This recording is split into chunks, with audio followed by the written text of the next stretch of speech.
The Unified State Laboratories in Utah is sort of a primary or core public health laboratory complex. We perform public health microbiology testing of interest and need for public health surveillance purposes. We also include environmental testing capabilities such as water testing, soil, air testing.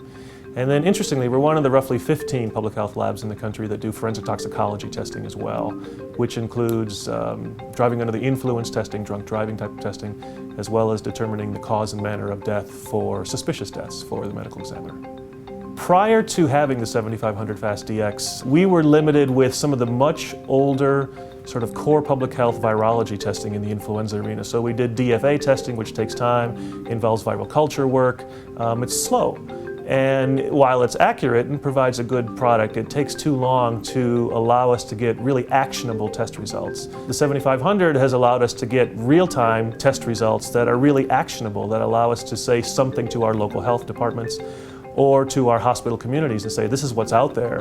And that turnaround time, of course, is really key for the public health labs because one of our core roles is to be the early warning laboratory or the early warning system for healthcare in America, and that's how public health labs focus. So that instrument has really helped us to do that.